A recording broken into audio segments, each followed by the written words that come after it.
ჩვენ ძალიან დიდი ხანია ვამბობთ, რომ ჩვენთვის მისაღებია ყველა ის ფორმატი, რომელიც იქნება ორიენტირებული ხელახალი არჩევნებისთვის, ბრძოლისთვის და პოლიტპატიმრების გარეთ გამოშვებისთვის. შესაბამისად, ეს კოორდინაცია, რომელიც ეხლად, რომელიცაც ამდენი ხანი მიდიოდა მუშაობა, რაღაც ფორმამდე მივიდა და ძალიან გაცხადებულად მივიდა ფორმამდე.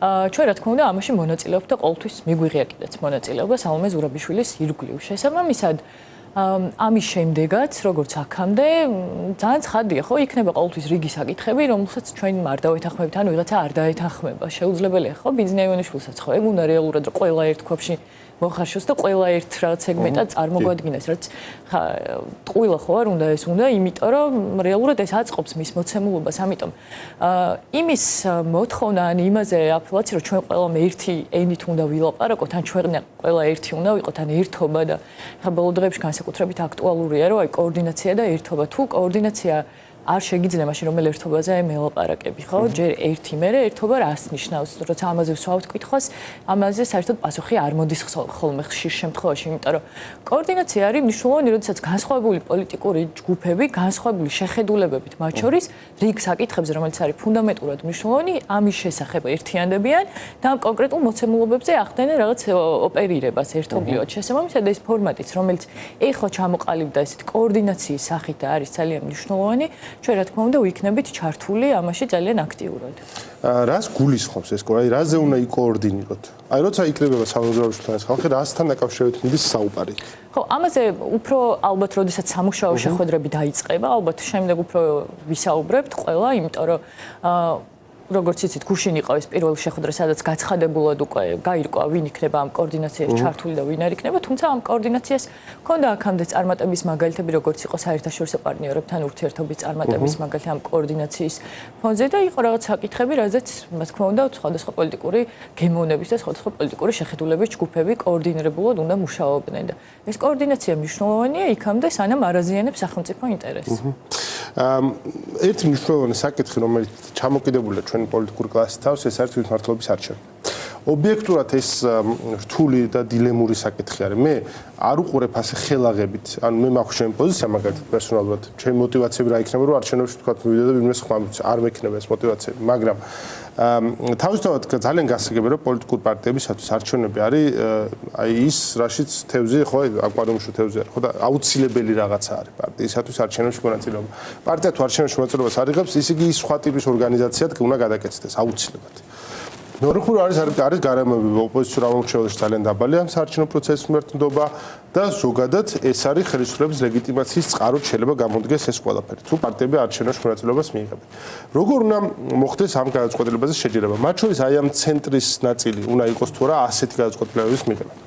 კოორდინაცია ზუსტად გულისხმობს იმას, რომ საკითხები, რაზეც ჯერდება ეს ჯგუფები, მიდიოდეს მუშაობა იმაზე, რაზეც ვერ ჯერდებით და რაზეც თქვა განსხვავებული. ანუ ამაზე ვერ ჯერდებით.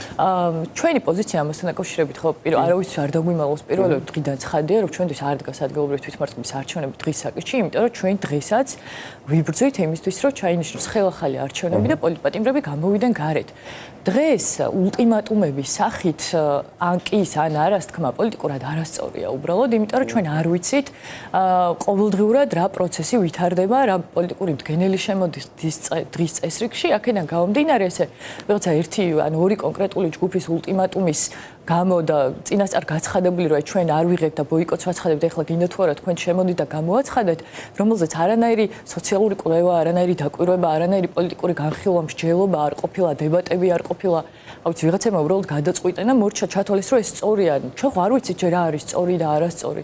აქედან გამომდინარე ამაზე ესე ხელაღებით ან კი ის ან არას თქმა არის შეუძლებელი ეხლა ამ წუთას, იმიტომ რომ არ არის სწორი და აქედან გამომდინარე აუცი გვეუბნება ბიძინა ივანიშვილი პოლიტიკურ პარტიებს საერთოდ აკრძალავთ თუ აკრძალავთ ჩვენი თავი კრძალავთ ეხლა მანამდე ჩვენი თავი თუ როგორ მოვიქცეთ ხო? თქვენი პერსონალური დამოკიდებულება როგორია? აი არჩევნების მიმართ ვიკა ანუ გასაგებია რომ პოლიტიკური პროცესი ახლავს, მაგრამ ყველას ჩვენი დამოკიდებულება გვაქვს ხო? მაგალითად აი პოლიტიკოს ხედავს საკუთარ თავს ამ არჩევნებში? ნახეთ როგორ არის პოტენციურად აი რომ ვიმშელოთ ჰიპოთეტურად მათ შორის ხო რაღაც ხო და შორსაც არ არის ხა იგივე შორსაც არ არის ხოლმე მეორე კითხვას თუ არჩევნებს არ აღიარებ და არაფერს არ აღიარებ როგორც დემოკრატიული წესრიგის ინსტრუმენტად ხო მაშინ რას აღიარებ ან მაშინ რას აკეთებ მაშინ რა გეგმა გაქვს კაი ამას ბოიკოტს უცხადებ ამას ბოიკოტს ამას მაშინ სხვა რამე რას აკეთებ ხო ქუჩაში დგახარ რამდენი თვე რამდენი წელი თუ პოლიტიკურ პროცესში თლიანად ბოიკოტში ხარ, მაშინ პოლიტიკური დღის წესრი ხო საერთოდ ქრება. მეორეს მხრივ ეს ბოიკოტით ჩვენ ხო დავინახეთ კარგად ისედაც საპარლამენტო მანდატების დროს, რომ ისეთი რეჟიმია, რომ არ შემოდის ეს რეჟიმი ამ ვაჭრობაში საერთოდ. და ვიღაცას თუ გონია რომ ბოიკოტით ბიძინა ივანიშვილი შეაშინებს ან რაღაცა დათმობაზე წამოიყვანს არამეზე ევაჭრება ეს დავინახეთ რომ ესე არ არის ესედაც. ხო, მაგრამ რა არის მეთოდი რითიც უნდა წამოიყვანოთ მაშინ? აი მაგის დავძრათ ეს პროცესი მაშინ. ამის არჩევნების მონაწილეობითაც ხარ დაიძრობა ეს, ხო? ამაზე ხო უნდა ვიმსჯელოთ, ამაზე უნდა ვიფიქროთ, ამ პროცესამდე უნდა გამოჩნდეს რაღაც მნიშვნელოვანი ფაქტორები და ამის რეცეპტი არ არსებობს, ხო? რეჟიმის დამარცხების რეცეპტი რო ვიცოდეთ, აქამდე დავამარცხებდით, მაგრამ აი ეს ურყევი და ის უდრეკი პროტესტი, რომელიც ვერ გატეხა დღემდე ბიძინა ივანიშვილმა ამ თავისი მეთოდების მიუხედავად, რომელიც დღემდე მოდის, ხო ხედავთ რომ მუშაობს. ზოგჯერ უფრო მეტად იმედიანად არის, ზოგჯერ უფრო ნაკლებად, იმიტომ რომ ამდენი თვის განმავლობაში შეუძლებელია რომ სულ ზენიტში ვიყოთ, ხო? ეს კანონები, რომელსაც ყოველდღიურად იღებს, ესეც ხომ მხოლოდ იმიტომ არის, რომ პროტესტი, რეალური პროტესტი ვერ ჩააქრო და ვერ ჩაკლა, ხო? რაღაცა აი მოდი აი უფრო ჩავშალოთ მაინც გადაწყვეტილების მიღების პროცესი ამ მიმართულებით, ხო?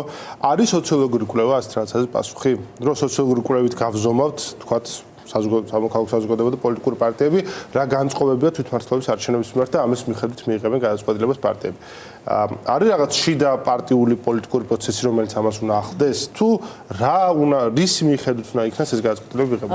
ამ წუთას ვინმე რამე სოციალურ კვლევას თუ ატარებს, ამაზე ინფორმაცია არ მაქვს, მაგრამ ალბათ უნდა ატარებდეს და მეორეს მხრივ პოლიტიკური გადაწყვეტილება ხა ჩვენს გუნდშიც მიიღება ისე, როგორც სახელმწიფოსთვის არის მნიშვნელოვანი და არ იქნება დამაზიანებელი, ხო? ამ წუთას საერთოდ არ ჩანს სურათში დამაზიანებელი იქნება მიღება თუ არ მიღება. შესაბამისად, ამიტომ არ ვიტყვით ჩვენ ანკის ან არას, რომ კიდევ ერთხელ ეს არასწორია პოლიტიკურად და ვინც თulis რომ არ მიიღებს და ბოიკოტი იქნება ამის გამოსავალ, კი ბატონო, მათ ხო თავისუფლება აქვთ ამისთვის რაღაც ულტიმატუმებით, რატო უდგებიან იმ სხვა ჯგუფებს ან რატო ამუნათებენ, ხო? ან თან წინასწარ გაცხადებული რაღაც ბოიკოტით, რომელსაც მე აიძულებ და აშანტაჟებს ხოებს, რომ აი მოდი და შენც აი რით მისაბუთებ, რომ ეს სწორია, ხო? ვინ გეუნება ამას? საერთაშორისო პარტნიორი გეუნება ამას თუ შენი ამორჩეველი? აქ არის მოცემულობა მათ შორის ის, რომ ნდობა საარჩევნო პროცესის მიმართ არის ძალიან დაბალი. ეს არის პირველი მოცემულობა. მეორე მოცემულობა არის, რომ არაფერი ამ საარჩევნო პროცესში არ შეცვლილა, მაშინ რაც არჩევნები გაყავდა.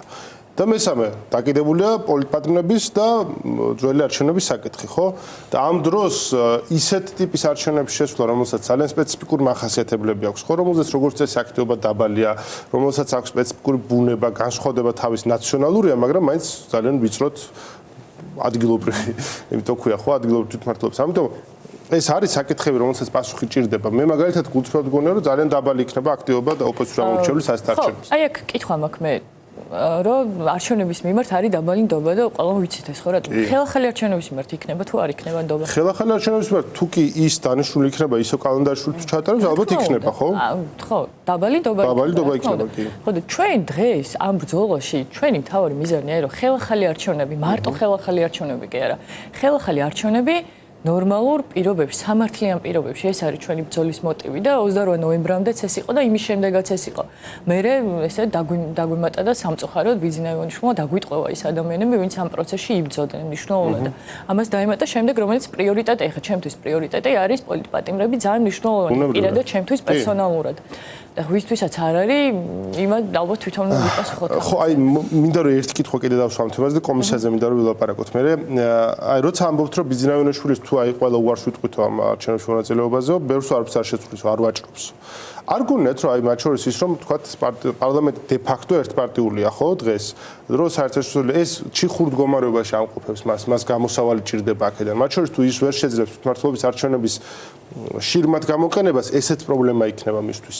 ანუ ვერ ხედავთ აი ამ თვითას რომ ის კარგ დღეში არ არის, ხო, ჩანს, ჩემთვის ასე ჩანს ყოველ შემთხვევაში. არ ჩვენ არ ვართ კარგი ოპოზიციური მხარე კარგ დღეში, მაგრამ ის არ არის კარგ დღეში და შესაბამისად უფრო რთულ მდგომარეობაში ხوار ჩააყენებს ის რომ თვითმმართველობის არჩევნები გაეჭედოს.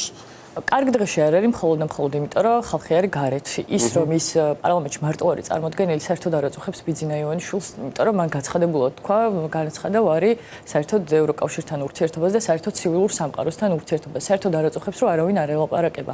ყოველ შემთხვევაში ეს ესე ჩანს და ისეთ რეჟიმში არ ვიმყოფებით, რომ ბიძინა ივანიშვილისთვის რაღაც ბოიკოტი და ულტიმატუმები იყოს რაღაცის უკან დახევის ფაქტორი, ხო? მას ერთადერთი რაც აწუხებს, ეს არის გულწრფელი ადამიანები, რომლებიც ქუჩაში დგანან უდრეკად. ამიტომ ის რომ ეს არის ტოტალიტარული რეჟიმი, რომელსაც მნიშვნელობა არ აქვს საერთოდ ცივილური სამყაროდან დემოკრატიული კონტექსტიდან რას გაითვალისწინებს, რას არ გაითვალისწინებს, ამიტომ ამ კონტექსტში მე არ ვფიქრობ, რომ ის დისკომფორტშია, ძალიან კომფორტულად არის თავის თავთან მარტო.